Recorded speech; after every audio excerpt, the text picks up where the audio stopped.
Welcome back to another episode of No Bolts Left Behind. Today, I'm back working on my 1968 Mustang. I'm engine swapping with a 5.0 V8 from a 1996 Ford Explorer. Not just engine swapping, actually. I'm also swapping the transmission, rear axle, complete wiring harness.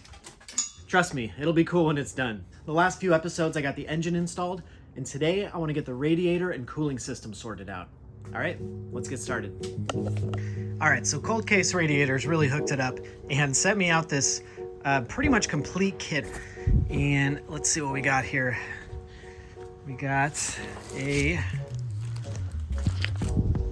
a banner, a very big banner. That's awesome. I like it. Let's see here. We got our, I'm sure is my radiator. Let me pull this thing out of here. We got fan 1, we got fan 2. Looks like we got a fan controller. We'll check that out. And I think this is the fan shroud. All right, let me get some of this stuff out of the boxes. All right, there we go. So we got the brand new aluminum radiator. Looks good. We got the fan shroud. We got 2 fans and the key here, which is a fan controller, something that runs independent of the ECU. I think this actually connects to Bluetooth too, which is pretty trick. We'll have to see how that works, but basically the stock ECU didn't, as far as I know, doesn't have any provisions for running an electric fan, but electric fans are good in the hot weather here in Southern California. So this should be a pretty big upgrade, and this should give me full control over like what temperature the fans come on and all that stuff. So that's pretty exciting. The fan shroud is good because it's pretty custom fit, I'm sure it is. Oh yeah, yeah, it's made to go right on this radiator, and then the radiator itself is a huge step up from what I had before. This guy's pretty nice. This is I think it's a 2 big row. Let's see. All right, well, I'm gonna look up, but I think this is a 2-row radiator, and this is meant for a big block V8. So this little tiny guy here, I kept that around so that we could do a comparison. There you go. So this little guy was the factory radiator from the straight 6. And as you can see, it's a lot smaller than this guy. But I wanted to go ahead and get the biggest radiator I could because I live in the desert and it's really important to have good cooling. And I am planning on taking this guy on maybe some road trips out in the Mojave Desert and out to Joshua Tree where it's really toasty in the summer. So I think this thing's gonna really keep it cool. And it's actually pretty light. I'm surprised. Compared to this guy, I feel like maybe I'm not increasing the weight, which would be very good because the weight on the front of the car is very much no bueno. It's the worst place to put weight. So let me go grab a scale and we'll see what we're dealing with. All right, so I got my scale here and put a bit of plastic on it because this is from my bathroom and I don't want to make it dirty. Let's see what we got going on here. This guy is something like 13 pounds. All right, this guy is 14 pounds. I would say that's very much worth it. 1 extra pound, but you get pretty much twice as thick of a radiator. It's kind of hard to see, but this guy is a good bit thicker there. I would say about twice as thick.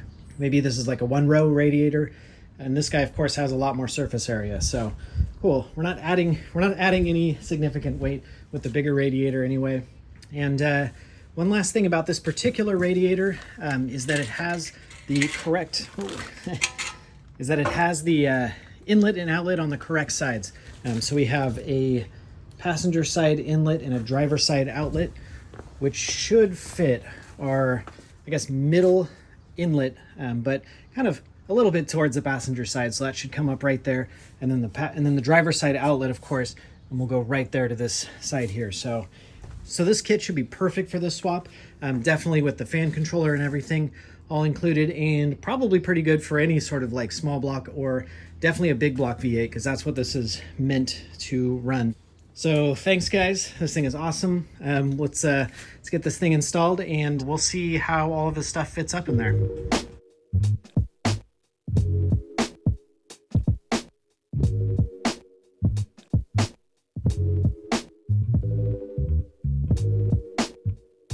All right, I got this thing in there and I got it held on loose still because it seems like it's adjustable. So I suspect that I might want to, depending on the height of the radiator, I might want to raise or lower that thing so that it snugs up to this top bracket, which looks a little bit like this. Looks exactly like this actually, because this is the bracket. And nice, there's actually bolt holes on this guy as well.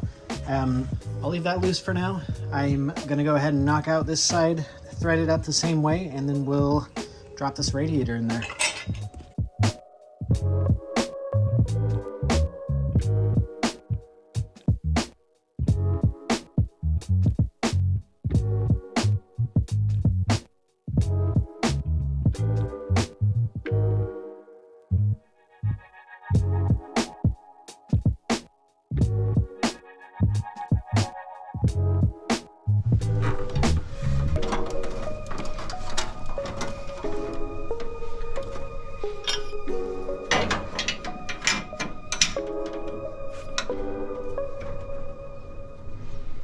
All right, so this thing's fitting in here pretty good.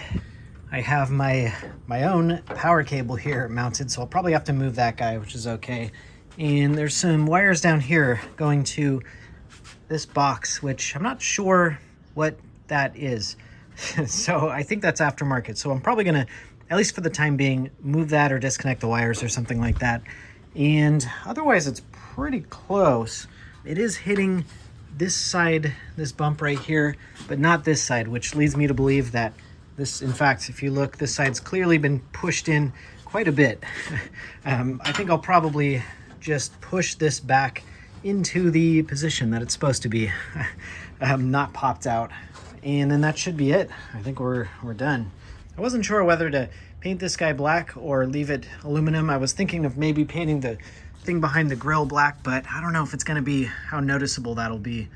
They do make radiator paint, so I think for now I'll leave it, but yeah, I'm kind of thinking I might order some radiator paint and hit that with black just so it like really blacks out this this grill. It's kind of the look I like to go for. But I'll leave this fancy in chrome, I think, because it looks cool.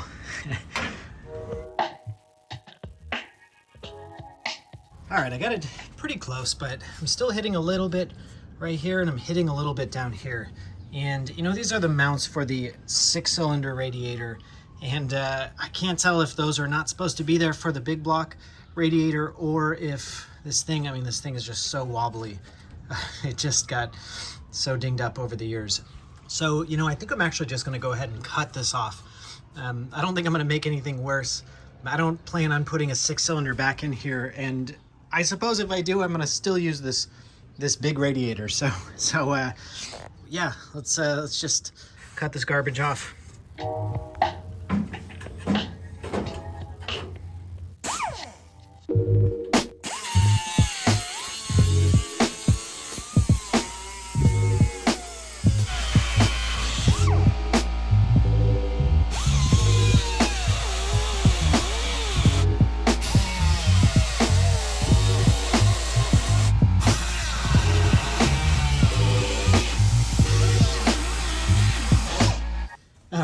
I got this guy all cut out over there. Kind of got carried away actually a little bit and kind of went full ham on cutting this this thing out. But that's good. It'll maximize the airflow through here, which is good. And I even threw a little bit of black paint on there so it won't rust or anything like that. But I should mention that this is probably not necessary at all. I think that if your radiator core is not bent up like mine was, then you'll probably be okay. I don't think there's any sort of issues with clearance on this guy, but I'm happy with the clearance I made here. So let's throw this guy back in here and we'll see how good it lines up now. Perfect. This thing is all the way against this, looking good in there, and it doesn't seem like there's any adjustment needed. There's actually even a little bit of adjustment here too, so that's good. I can have those clamps resting on the very bottom. That's probably where they're most secure. And this thing is pretty much mounted. All the clearance you can need for sure. Cool. All right, so let's see how this fan shroud goes on this guy here.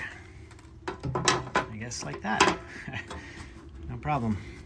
It's a little bit of a benefit of getting a fan shroud and fans that are made by the same company, because you got like a perfect seal on here, perfect seal down here.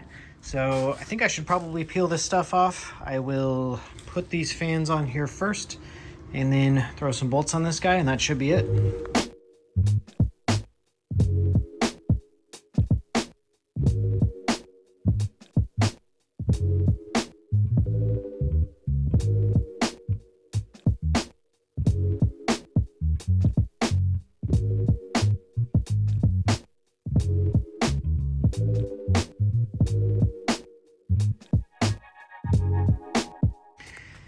All right, perfect.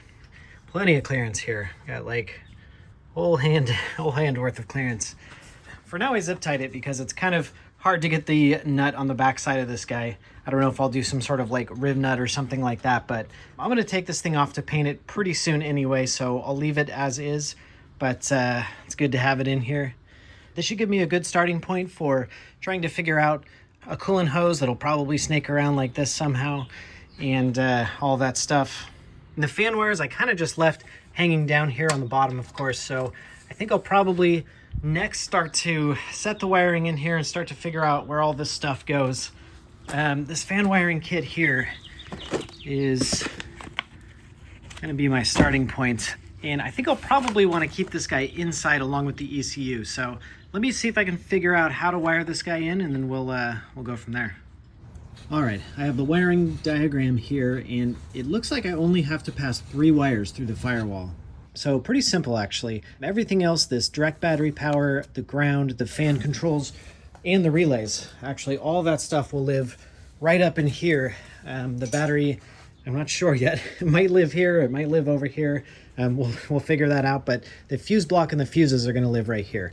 I should have plenty of room left. I'm glad that I bought the 6 fuse sort of box here. That's gonna come in very handy now that I have a lot more electronics. I'll still have the fuel pump, and I'll have 2 fans and a few other things there. So all of that will be contained, all of the big wires will be contained right in here.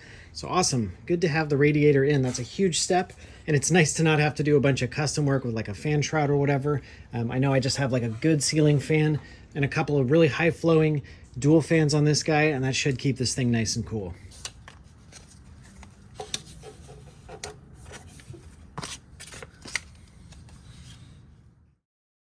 So next up, I want to get my headers installed. And while I'm under there, I also want to double check my transmission engine sort of downward angle in the car. I make sure it's right and adjust it if necessary. All right, so first things first, I got to get this thing up on blocks on my my race ramps up there so we can crawl under this thing comfortably, because we're going to spend a lot of the day underneath this car. And it is sloping backwards quite a bit. I'm not 100% sure why, because of course there is an engine bolted into it. Maybe it's because we're still missing weight up in the front, you know, with the battery and the radiator and all that stuff. So before I even think about getting the engine angle dialed in, I'm definitely going to want to level this guy out. So let's get this thing up on blocks, and we'll go from there.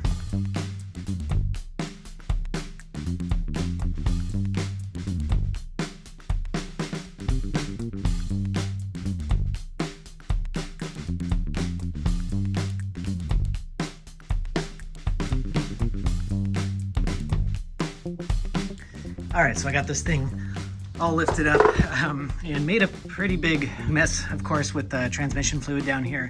And actually that reminded me that I still have to button up my transmission down there, the oil pan.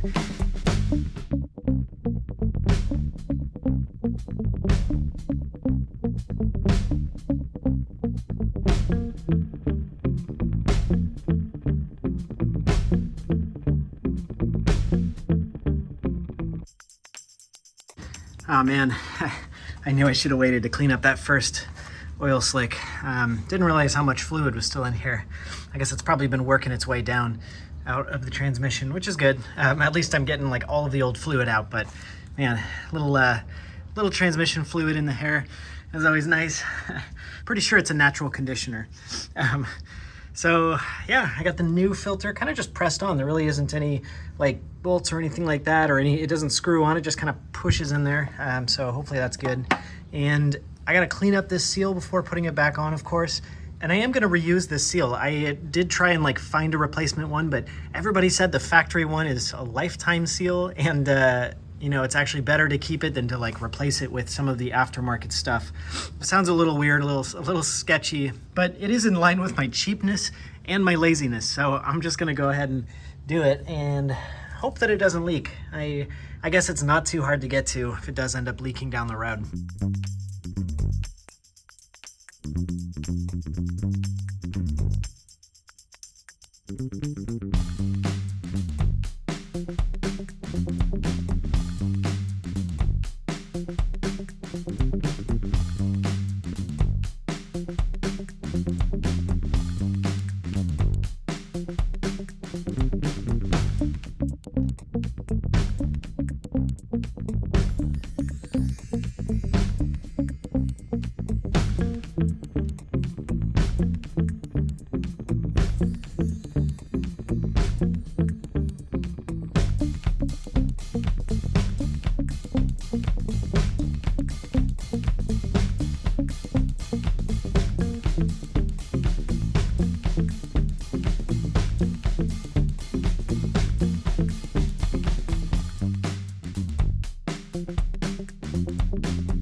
All right, let's take a look at this guy. Let's see how much clearance we have. Got the shifter kind of sitting in here, and it looks like actually we're gonna have quite a bit of room, about two and a half fingers or so. So I think that's probably gonna be okay.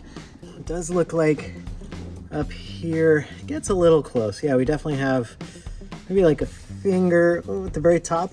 Definitely gonna be a place to look out for.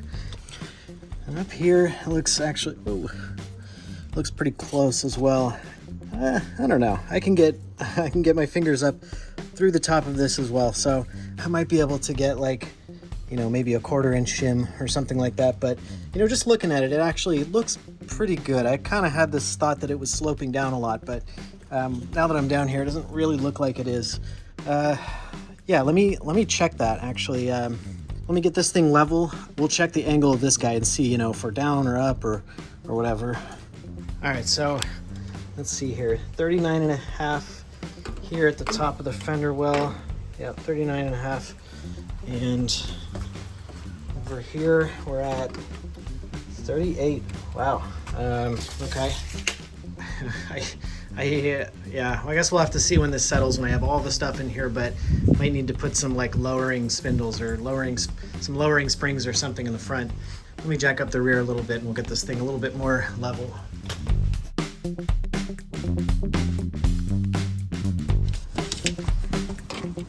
All right, that's more or less level there, right about 39.5. So it's funny, it still looks like it's sloping up. I always thought that was kind of like the Mustang stance, like you know, they always have that almost like an upward rake. I always thought it was kind of cool. Maybe I'll not get too aggressive with the drop in the front and keep it up like Steve McQueen, you know, up in the front sort of thing.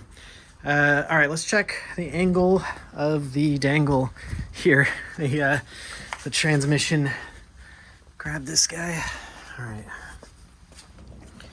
right, so let's see. Let me just give this guy a check. Actually, perfect. Wow, that's like almost exactly 0. So the car is, that verifies the car is pretty much straight. Yep, exactly. Cool. So, moment of truth. Gotta find a right angle. Usually the transmission pan is the one, and that is, looks like downward 1.4. Oh, wait. Actually looks like it's upward. Interesting. Yeah, this thing is actually pointing upward at 1.3 degrees. That's pretty strange. I've always had a downward angle, usually at about like 2 degrees or more. But this guy, as it sits right now, is upward. I don't think that's a problem. I just have to make sure to match what's going on here, you know, to the right angle of that guy down there when I get that axle set up. But it kind of makes me think like I probably don't want to get too aggressive with this upward angle anymore. I almost want to just keep it.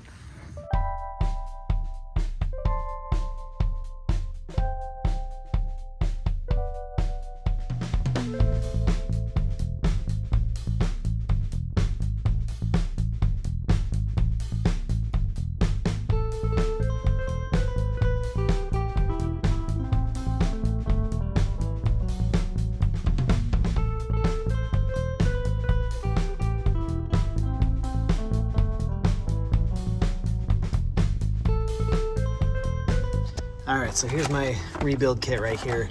New bushings, new boot, and I also got a pair of power steering lines because these guys are toasted.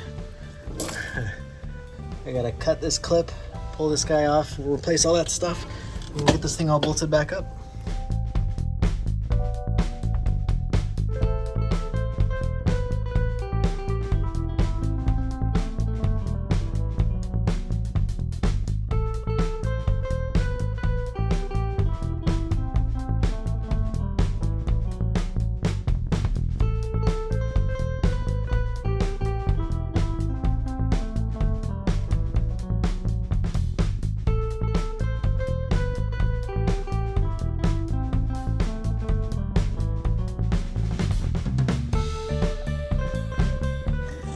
All right, here we go. There's one rebuilt, or I guess freshened up power steering ram. I got this bracket bolted on here nice, and got a pretty good drop. I mean, that's like a good inch there. Got these new hoses on here, got the boot, looking pretty good. And just to show you what I was dealing with here, this old hose, nice and dry rotted. All right, well, sounds like someone's chainsawing, so I'm gonna put this camera back down and let's get those headers installed.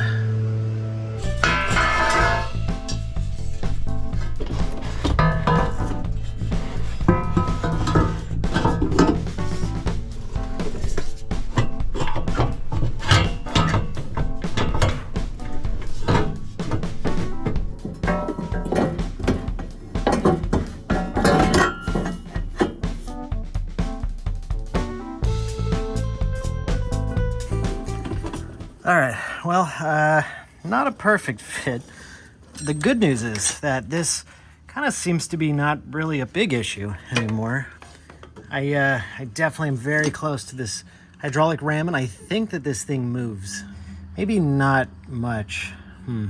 I should definitely jack this thing up and make sure that this thing stays fairly straight. I can't remember how much this moves. Otherwise, this thing is actually looking pretty good. Looking pretty darn close. All right, well, first step, let me jack up the front end. We'll check out this guy, make sure we're not in trouble here with this steering ram hitting this. All right, I got this thing jacked up. Moment of truth.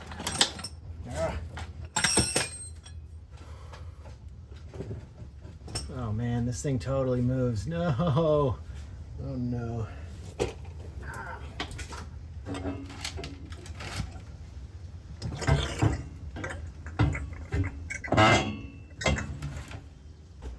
All right, well, as you can see, this ram steering thing totally does move, but you know, it actually kind of dives down a little bit, so maybe it won't be so bad.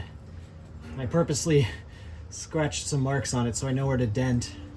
All right, well, it's hammer time.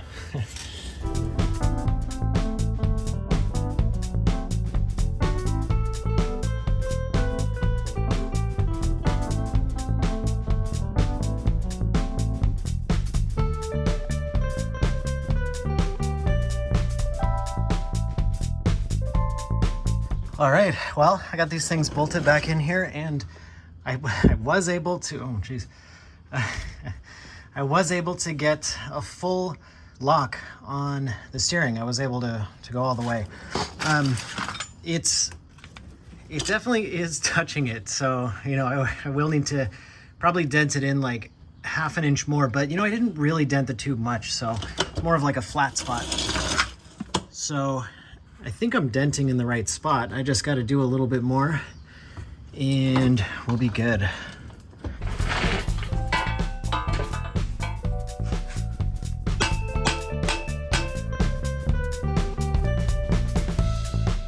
All right, I got some high heat paint drying on there. Looks good, custom. I'm gonna let that dry a little bit, and I think I'm gonna go ahead and install the other headers. And from what I remember, these were perfect the first time, but we'll see about that.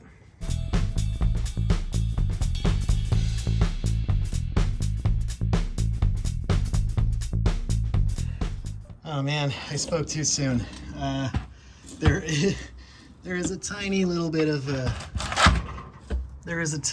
bit of touching right here on like absolutely full lock. I'm all the way to one side. This this tie rod or idler arm touches ever so slightly. So I'll just need to give this one just a little hit, a little tickle there. This definitely was the fault of me pushing the engine forward. Not a big deal, just a little hit with the hammer and we'll be okay.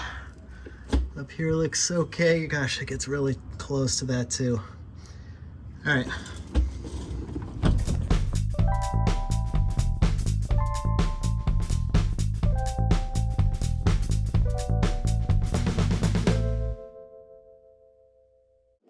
All right, got the headers installed, I got them adjusted, and I think we can cross that one off the list. It's good to have the radiator and cooling system done too. It's actually a pretty big part of the project, so I'm glad to have that also checked off the list. Thanks again to Cold Case, and check out the description for all of the part numbers and all that stuff. I think the next step in this project is the wiring, which is gonna be the biggest part of the project, and we'll start on it in the next episode. See you next week.